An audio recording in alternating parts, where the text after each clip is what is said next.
reason you're watching this right now, and you're going to watch it, I'll be as succinct as possible, but like me, you love baseball and you want to do something about this epidemic in pitching injuries. There's no reason to have hundreds of millions of dollars on the disabled list in the big leagues like there are now. You know, the big league spends a lot of money trying to attract the best arms, and they pretty much just destroy them in no time. And you can look at the guys like Tim Lincecum, comes in at 97 miles per hour.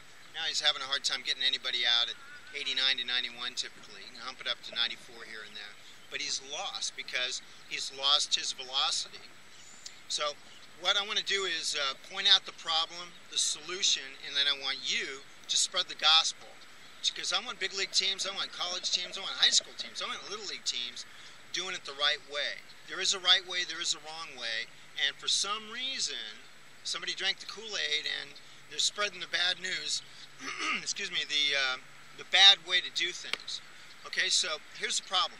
Ubiquitous in baseball is what I call the drop and whip. Okay? Meaning that instead of going out and up, the way good old Harvey Haddock's taught it, out and up, it's going down, and then it's whipping.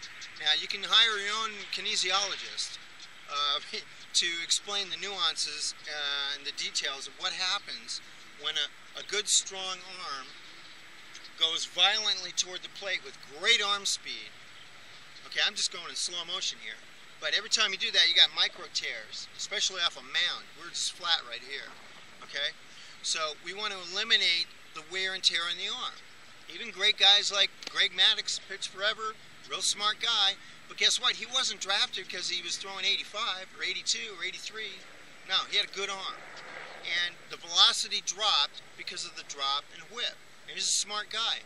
Pitching is about control, ball movement, and changing speeds. And he did that great. So you can win without the velocity. My point, though, is if you're Tim Lincecum, Aroldis Chapman, Roy Halladay, anybody who comes in the big leagues with a great arm should and can be able to retain that heat for a long, long time. Let's see, there's a guy named Nolan Ryan who might know something about that. 27 years in the bigs, he was throwing mid-90s heat till the very end. So that's what we want to emulate. Okay, so down, whip, down, whip. That's bad. In fact, it's ironic. Nolan Ryan pays over $100 million for a kid from Japan.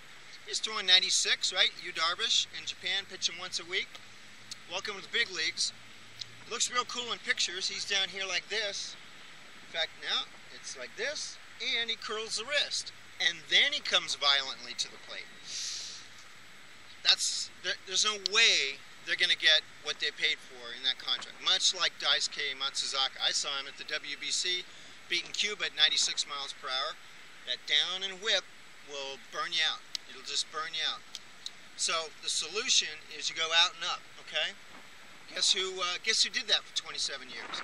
A guy named Nolan Ryan, who I haven't talked with him personally, but I think he lucked into it. Why? Because he wanted to get his legs into it because he was real leg strong, and he believed his velocity came from his legs.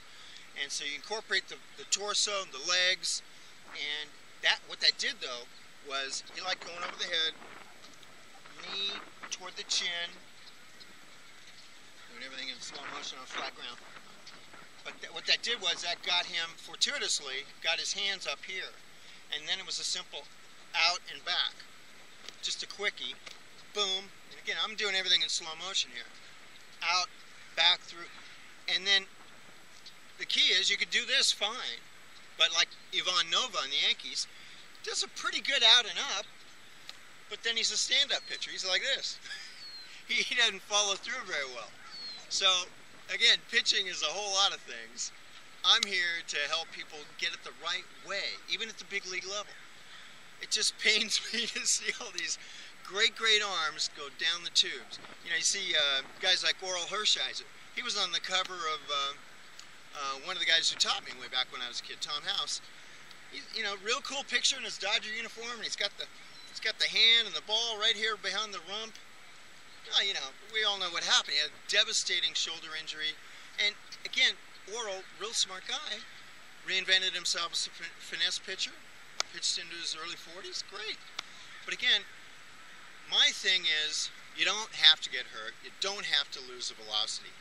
And there's a better way to do it. CC Sabathia, lefty, likes to hide the ball behind the rump. We've seen his velocity go. It's just easier to pitch when you have great heat. Now I saw a kid the other day with the White Sox. Nick Jones came in relief last week against the Angels.